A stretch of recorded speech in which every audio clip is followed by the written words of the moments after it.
E aí, quer aprender sobre algoritmos genéticos? Lembra que se estudou na biologia? Não?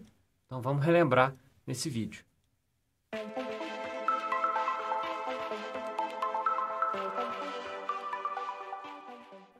Olá, meus queridos alunos, vocês estão bom, né?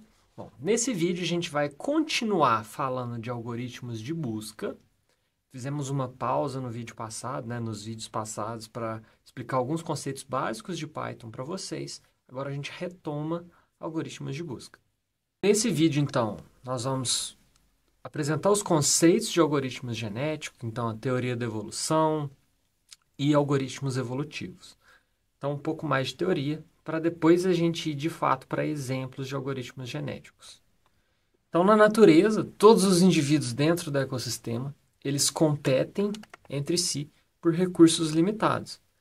O que acontece é que os indivíduos que são mais fracos, eles vão tender a não se reproduzir, né? Não terem tantos descendentes. O que a gente vê em algoritmos genéticos é bem essa ideia. Então, mais uma vez, né, o homem se inspirando na natureza. A gente viu em aulas passadas, né, os neurônios, as redes neurais artificiais, em aulas passadas. Agora a gente vai para os algoritmos que evoluem, os algoritmos genéticos. Então, como que eles funcionam? Vai acontecer o processo de seleção natural. Então, os indivíduos que não são tão fortes, eles vão ter uma descendência um pouco menor, né? A descendência vai ser reduzida. Isso, nos algoritmos genéticos, a gente vai ter uma probabilidade, um número ali, que vai nos ajudar com isso.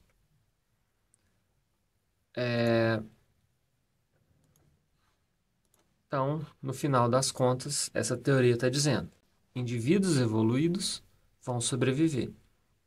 E essa evolução, né, esses indivíduos evoluídos, foram os indivíduos que mais se adaptaram ao ambiente, a gente vai ter a combinação dos genes desses indivíduos, que podem gerar um indivíduo ainda melhor, um indivíduo ainda mais adaptado. Para isso, a gente tem que trazer o conceito da biologia de cromossomos. Então, esses indivíduos, né, todo indivíduo, ele é formado por uma ou mais células e dentro de cada célula existe um conjunto de cromossomos. Um cromossomo possui vários genes que são sequências, blocos de sequências de DNA e cada gene tem uma posição própria no cromossomo. Então, a qualidade de um indivíduo, que nos algoritmos a gente vai medir, vai chamar de fitness, é medida pelo sucesso, que é a capacidade dele de sobreviver. E como que funciona a reprodução desses indivíduos? Então, na natureza existem dois tipos de reprodução: reprodução assexuada e a reprodução sexuada. A reprodução assexuada são organismos mais simples, né? Organismos como bactérias, organismos denominados inferiores. Na reprodução sexuada, existe a presença de dois organismos, né? Então, na maioria esmagadora da biologia, indivíduos de sexos opostos. Então, eles vão trocar material genético, cada indivíduo vai fornecer um pedacinho desse material genético, que são os gametas, e o processo da duplicação dos cromossomos ele vai se iniciar. Após serem duplicados, os cromossomos realizam o crossover. O crossover é um termo que a gente vai falar muito na disciplina. Daqui a pouquinho eu entro um pouquinho mais de detalhes. Bom, e essa reprodução, né? Então vamos supor, eu tenho um indivíduo AB, AB, e ele tem uma parte C, então um minúsculo, outro maiúsculo. Aqui, quando acontecer a duplicação, vai ter aqui cada parte, e depois, no crossover, a gente vai fazer com partes de um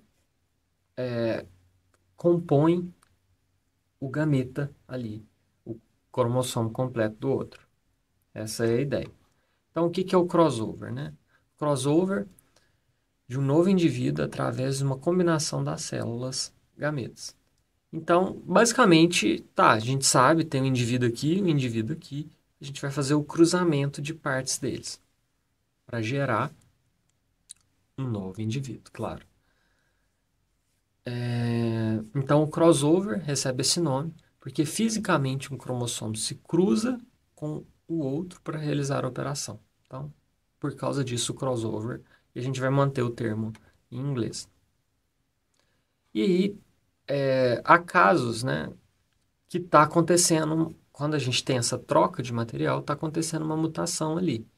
Então, o processo de replicação do DNA ele é extremamente complexo e pequenos erros podem acontecer ao longo do tempo, gerando mutações dentro do código genético. Então, vão acontecer essas mutações, indivíduos que vão ficar mais fortes, indivíduos que não vai mudar praticamente nada, indivíduos que podem sair ruins ou com algum defeito genético, que vai impactar em alguma atividade desse indivíduo. Então, de forma simplificada, né, os indivíduos com a melhor adequação ao seu fenótipo, ao meio ambiente, então melhor fitness, vai se reproduzir mais. Então, isso acontece na natureza, isso também vai acontecer com os algoritmos genéticos. Uma vez que eles se reproduzem mais, eles vão ter mais chances de passar os seus genes para a próxima geração. Então, a tendência é que esses indivíduos que aparentemente são mais fortes, eles vão se reproduzir mais e ao longo do tempo, os genes deles, né, vão manter ali naquele grupo. Graças aos operadores genéticos, que são a recombinação desses indivíduos e mutações que podem acontecer, os cromossomos dos filhos não são exatamente iguais aos pais. Esse é justamente o melhor fator que a gente pode explorar, que a gente pode evoluir. Então, esses novos indivíduos, eles podem trazer alguma característica interessante que vai melhorar a performance deles. No nosso caso, né, de algoritmos genéticos, ele vai trazer uma performance maior, um melhor máximo global, vamos dizer assim, ou um melhor mínimo global. Então, esse é os conceitos que a gente tem que entender. Agora, vamos dar uma olhada também em algoritmos evolutivos. Então, a gente já viu como que as coisas funcionam, como que o algoritmo em si vai funcionar. Então, os algoritmos evolutivos, eles usam modelos computacionais dos processos naturais de evolução, que a gente acabou de discutir, como ferramentas para resolver alguns desafios, problemas matemáticos, problemas digitais ali. Então, existe uma variedade de modelos computacionais.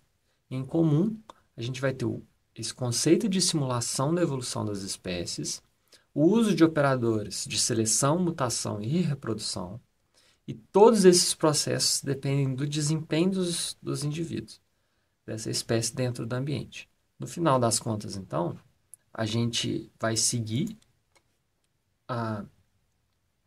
essa teoria que a gente viu de evolução, né?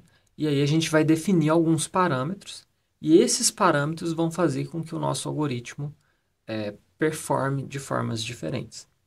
Algo muito importante quando a gente fala de algoritmos genéticos é que ele é estocástico. O que é isso? Os resultados dele tendem a ser aleatórios. Então, eu rodei uma vez, rodei a segunda vez, provavelmente esses resultados vão ser diferentes. A não ser que a gente alcance um máximo global ou um mínimo global, e aí ele está com o melhor resultado possível, ele deve se manter ali. Então, falando um pouco das características desses algoritmos, ele vai manter uma população de estruturas que evoluem de forma semelhante à evolução das espécies, que acontece no mundo real. As estruturas são aplicados a essas estruturas, são aplicados os chamados operadores genéticos, que recombinam, como recombinação e a mutação. Então, esses dois são os principais, que vão fazer com que os filhos não sejam idênticos aos pais. E cada indivíduo vai receber uma avaliação que é uma quantificação da sua qualidade como solução para o problema em questão. Então, No nosso caso, né, a gente quer resolver um problema, a gente vai medir a performance dele para ver se ele está bom ou não, e a partir dessa performance a gente deixa ele replicar mais ou menos.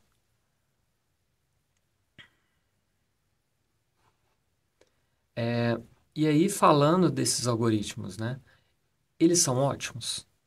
Não. Então, eles são extremamente dependentes de como a população vai se iniciar e como que essa população vai evoluir.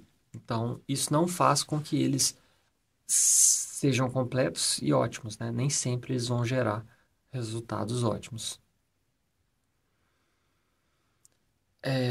E no final das contas, a gente também está falando de heurísticas que são utilizadas que não vão assegurar que o melhor resultado seja alcançado em todas as execuções. Então, essa é a ideia. E aí, o que que a gente pode concluir, né? Que se esse algoritmo tem um tempo de execução razoável para a solução de um problema, então não há uma necessidade de se usar um algoritmo evolucionário. Então, de forma geral, a gente vai utilizar esse tipo de algoritmo quando a gente não pode explorar todas as possibilidades.